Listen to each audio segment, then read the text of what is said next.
সুপ্রিয় দ্বাদশ শ্রেণীর ছাত্রছাত্রীবৃন্দ, আশা করি তোমরা ভালো আছো এবং সঠিকভাবে স্বাস্থ্যবিধিগুলো মেনে চলছো, পরিবারের সবাইকে নিয়ে সুস্থ আছো। আমি তোমাদের জন্য এরকমই দোয়া করি। শুরুতেই স্মরণ করে দিয়েছি যে গণিত ক্লাসগুলো কিন্তু ধারাবাহিকভাবে ফলো না করলে, অর্থাৎ আগের ক্লাসটা যদি তুমি সঠিকভাবে ফলো না করো, তাহলে কিন্তু পরের ক্লাসটা বোঝা তোমার জন্য একটু কঠিন হবে। তারপরে বলছি, যদি কারো পরের ক্লাসগুলো বুঝতে সব কঠিন হয়, সেজন্য আগের ক্লাসগুলো একবার দেখে নেয়, তাহলে কিছুটা সহজ হবে। আজ আমি তোমাদের জন্য শুরু করতে যাচ্ছি 9B চ্যাপ্টার। এই চ্যাপ্টার শুরুর পূর্বে আমি প্রথম দিন যে গতির সমীকরণ নিয়ে বেসিক কিছু আলোচনা করেছিলাম, সেই বিষয়গুলো একটু স্মরণ করে আসতে চাই। চলো দেখা যাক সমীকরণগুলো।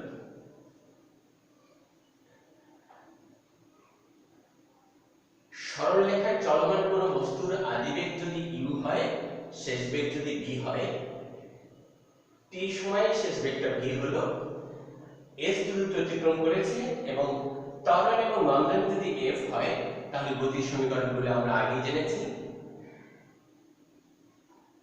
আজকে আমি তোমাদের জন্য আরেকটি বিষয়, যেটা কিনা 9-10 তোমরা দেখে এসেছো, শিখে এসেছো। যখন কোনো বস্তু সরল পথে সমবেগে বা গড়বেগে চলে, বেগের পরিবর্তন হয় না, বা বেগের পরিবর্তন হলেও যদি সম্পূর্ণ পথে তার গতির হিসাবটা যদি গড়বেগে করা হয়, তাহলে বেগ, সময় এবং দূরত্বের মধ্যে সম্পর্কটা হলো দূরত্ব ইকুয়াল টু বেগ ইনটু সময়।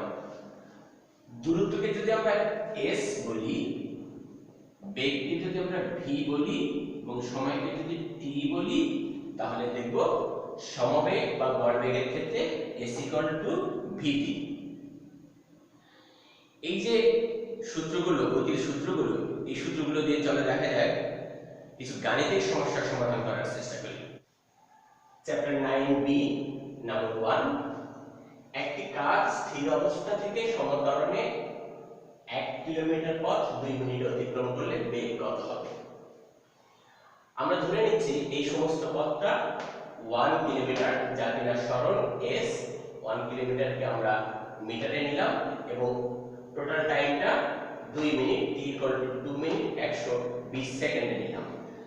সকল পদ্ধতিতে কিন্তু সময়ের একক সেকেন্ড, সুতরাং আমরা এই টিটাকে সেকেন্ডে কনভার্ট করলাম। আর এখানে মিটারটাকে 1000 মিটারে কনভার্ট করতেই হবে এমন কথা না, তবে সাধারণত আমরা মিটারে কনভার্ট করে রাখবো। এমএস পদ্ধতিতে অঙ্কটা সলভ করার চেষ্টা করছি। এখানে আদিবেগ t = 0, সরণ s = 1 কিলোমিটার 1000 মিটার, সময় t = 2 মিনিট = 120 সেকেন্ড। আমরা ধরে নিলাম যে এই যে 2 মিনিট পরে বা 120 সেকেন্ড পরে তার বেগটা হবে v। এই বেগটাই কিন্তু চাওয়া হয়েছে। ধরি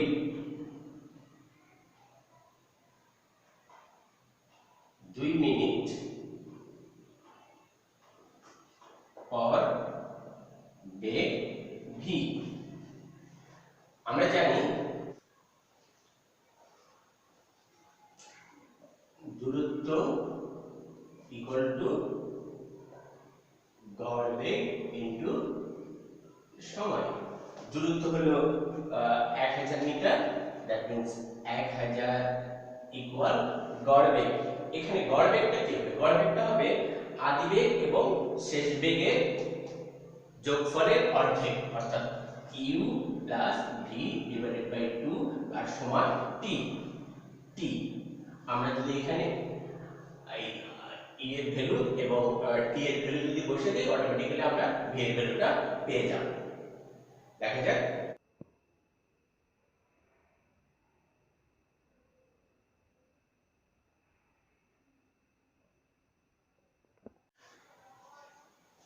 এখন আমি অনুশীলনের 3 নম্বর সমস্যা নিয়ে আলোচনা করব।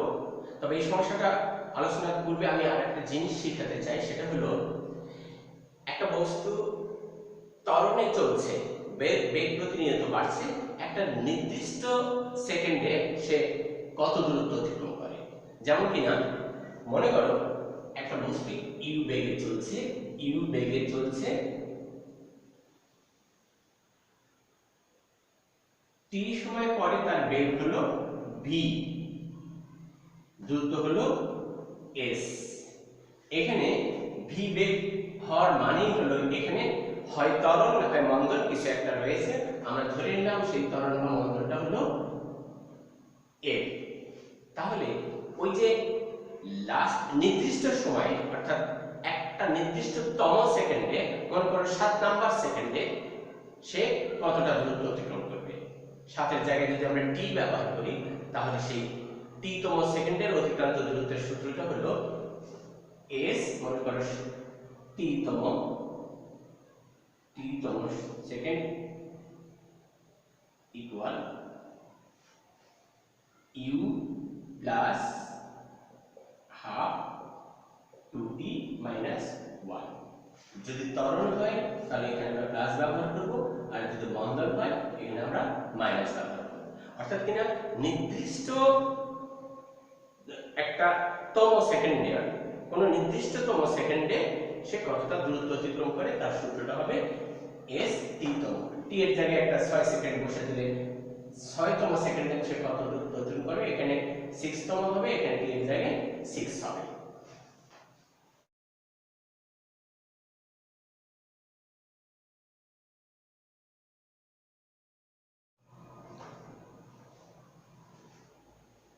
নাইন বি থেকে নাম্বার 3, একটি বস্তু 20 মিটার পার সেকেন্ড আদিবেগ নিয়ে 2 মিটার পার সেকেন্ড স্কয়ার ত্বরণে চললে 5 তম সেকেন্ডে কত দূরত্ব অতিক্রম করবে। শুধুমাত্র সূত্রটা মনে রাখলেই হবে।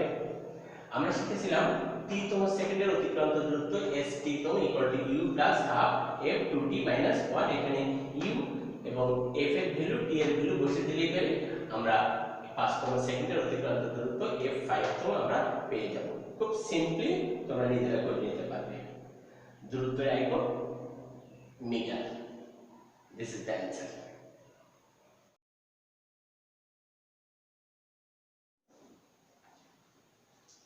অনুশীলনী থেকে নাম্বার 9, একটি বুলেট কোন দেয়ালের ভিতর 2 ইঞ্চি প্রবেশ করার পর অর্ধেক বেগ হারায়, আর কতটুকু প্রবেশ করে থেমে যাবে। চলো দেখা যাক। চিত্রের মাধ্যমে আমরা সমস্যাটা বোঝার চেষ্টা করি। মনে করো একটি দেয়াল, একটা বুলেট কিছু একটা বেগ নিয়ে দেয়ালে আঘাত করলো। তারপরে এই দেয়ালের ভিতরে 2 ইঞ্চি প্রবেশ করার পরে বেগ অর্ধেক হলো। 2 ইঞ্চি প্রবেশ করার পরে এখান থেকে মনে করে এই পর্যন্ত 2 ইঞ্চি। এরপরে এখানে এসে বেগ কত হবে, যে বেগে আঘাত করেছিল তার অর্ধেক বেগ হবে। ধরে নিলাম আমরা এখানে সে ইউ বেগে আঘাত করেছিল, তাহলে এখানে আসার পরে তার বেগ হবে ইউ বাই 2। বলা হচ্ছে আর কতটুকু প্রবেশ করে সে থেমে যাবে। মনে করলাম সে আরো এস এক্স পরিমাণ প্রবেশ করবে। এক্স পরিমাণ প্রবেশ করার পরে সে থেমে যাবে। এই যে থেমে যাওয়া মানে তার শেষ বেগ শূন্য হয়ে যাবে। এখানে বেগ হলো ইউ, এখানটা এসে ইউ এর অর্ধেক, আর যখন থেমে যাবে তখন বেগ হবে 0। বুঝতে পারছো যে একটা বুলেট যখন দেওয়ালের ভিতরে প্রবেশ করে তখন তার বেগ প্রতিনিয়ত কমতে থাকে, অর্থাৎ এখানে মন্দনের সৃষ্টি হয়েছে। আমরা ধরে নিলাম সেই মন্দনটুকু হলো এফ, এবং সমস্ত পথে একই মন্দন কাজ করবে। এখানে এফ কাজ করবে এবং এই সেকেন্ড পার্টেও এফ কাজ করবে। তাহলে এই প্রথম অংশ এতটুকুর মধ্যে আমরা কি কি জানলাম?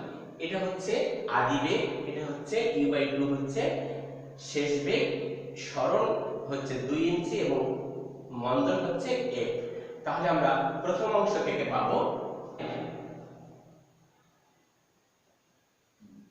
v square equal to u square minus 2 f s, s হলো 2। মুখে আমি ভি বললে আসলে কিন্তু এখানে আদিবেগ হলো ইউ, ইউ এর কাজ ইউ নিজে করছে, আর ভি এর জায়গায় ইউ বাই 2। সুতরাং মুখে বলছি কিন্তু লিখে ফেলছি u by 2, v square equal to u square minus 2 f s. প্রয়োজনে সূত্রটা আমরা পাশে লিখে দিতে পারি। সূত্র v square equal to u square minus 2 f s. এখান থেকে তুমি এফ বা ইউ যে কোনো একটা মান বের করে রাখবে। u square by 4 equal to u square minus 4f, that means 4f equal to এ পাশে 4f চলে আসলো, u square minus u square by 4, f equal to সরল করার পরে এখানে দেখা যাবে 3 u square by 16, এটা তোমরা পেয়ে যাবে। এখান থেকে তুমি u বা u square বা f যে কোনো একটা মান বের করে রাখতে পারো। এবার চলো সেকেন্ড অংশে। সেকেন্ড অংশে আমরা কি কি জানি? এই দ্বিতীয় অংশে এই u বাই 2 করবে u এর কাজ, অর্থাৎ আদিবেগ u বাই 2, শেষ বেগ 0, আর একই মন্দন, উভয় অংশে একই মন্দন কাজ করছে, সেটা হলো f। আর আমরা ধরে নিব যে দেয়ালের ভিতরে আর কতটুকু, এই যে এইটুকু আর কতটুকু এই x পরিমাণ দূরত্ব অতিক্রম করে থেমে যাবে। তো আমরা ধরে নিচ্ছি যে ধরি দেয়ালের ভিতরে আরো x পরিমাণ দূরত্ব অতিক্রম করে থেমে যাবে। ধরি আরো x ইঞ্চি প্রবেশ করে থেমে যাবে। তারপর আমরা দ্বিতীয় অংশ থেকে পাবো v square equal two u square minus 2 f s। কি সূত্র ব্যবহার করা হলো? v square equal two u square minus 2 f s। আমরা যদি এই যে এক নম্বর সমীকরণে যে আমরা f এর মান বের করে রেখেছিলাম, এই মানটা যদি আমরা এখানে বসে দিই তাহলে আমরা x এর মানটা পেয়ে যাব। চলো দেখি। 2fx equal to u square by 4, x equal to u square by 4, 2f condition নিচে চলে আসবে, 2f আমরা f এর ভ্যালুটা বসে দিই, u square by 4 into 2f, f এর ভ্যালু আমরা বের করে রেখেছিলাম, f equal to 3 u square by 16 into 3 u square by 16। এখানে আমরা u square কেটে যাবে, তারপর অটোমেটিক্যালি ক্যালকুলেটরের সাহায্য নাও বা নিজে করো। 9b উদাহরণ 1। একটি বুলেট একটি তক্তা ভেদ করতে তার বেগের 20 ভাগের 1 অংশ হারায়। প্রতিরোধ ক্ষমতা সুষম হলে, অর্থাৎ কিনা তক্তাগুলোর মধ্যে যদি একই মন্দনে সে এগোতে থাকে, প্রতিরোধ ক্ষমতা সুষম হলে থামার পূর্বে সে কতগুলো তক্তা ভেদ করবে। আমরা চিত্রের মাধ্যমে সমস্যাটা বোঝার চেষ্টা করি।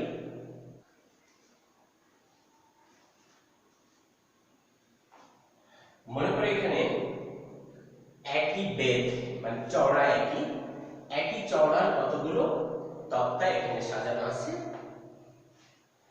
একটি বুলেট এই প্রথম তক্তায় যে বেগে আঘাত করলো, ধরে নিলাম আমরা ইউ বেগে আঘাত করলো, প্রশ্নে বলা হয়েছিল যে একটা তক্তা পার হতে তার বেগের 20 ভাগের 1 ভাগ হারায়। তাহলে হারায় কতটুকু? লস হলো 120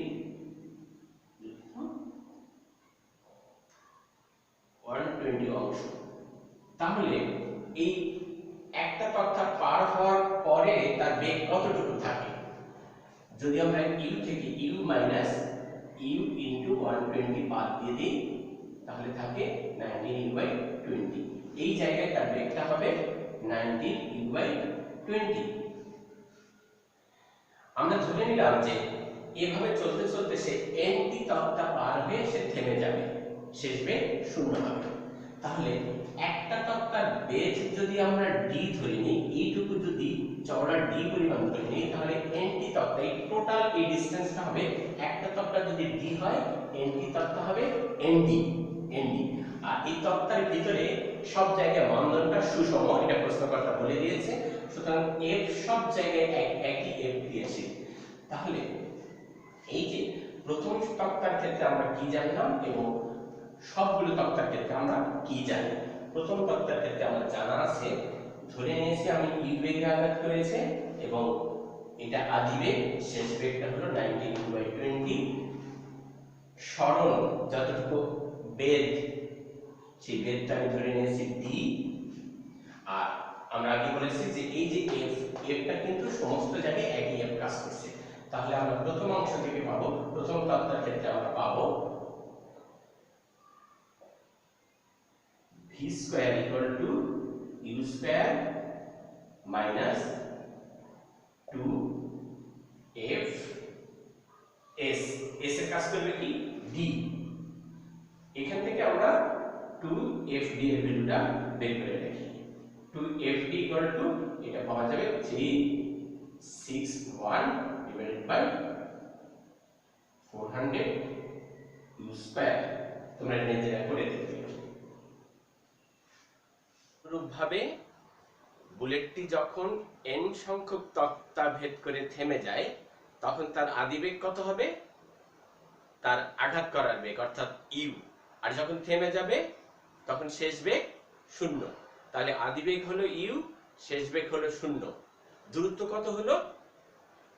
একটি তক্তার জন্য বেধ যদি d হয় তাহলে n সংখ্যক তক্তার ক্ষেত্রে বেধ হবে nd। আর আমাদের তো মন্দন রয়েছেই, মন্দন f। তাহলে n সংখ্যক তক্তা ভেদ করার ক্ষেত্রে আমরা পাই v square equal two u square minus 2f n d। এখান থেকে 2f n d equal to u square. সমীকরণ নাম্বার 2। 2 নম্বর সমীকরণকে 1 নম্বর সমীকরণ দিয়ে ভাগ করে পাই 2f nd divided by 2fd। 2fd equal to u square divided by 39400 u square। এখানে সরল করলে আমরা সরাসরি n এর মান পেয়ে যাব। u square square ক্যান্সেল দিয়ে 400 উপরে যাবে divided by 39 equal n এর ভ্যালু পেলাম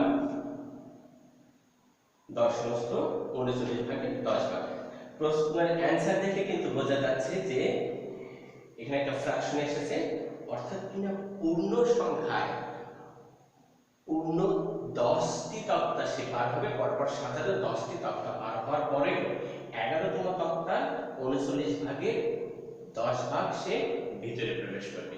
এখানে একটা প্রশ্নকর্তা যদি একটু ঘুরিয়ে পিছিয়ে অ্যানসার করে যে শেষ তক্তাটির ভিতরে কতটুকু প্রবেশ করবে, তাহলে কিন্তু বোঝা যাচ্ছে যে 39 ভাগের 10 ভাগ শেষ তক্তা অর্থাৎ 11 নম্বর তক্তার ভিতরে 39 ভাগের 10 ভাগ প্রবেশ করবে।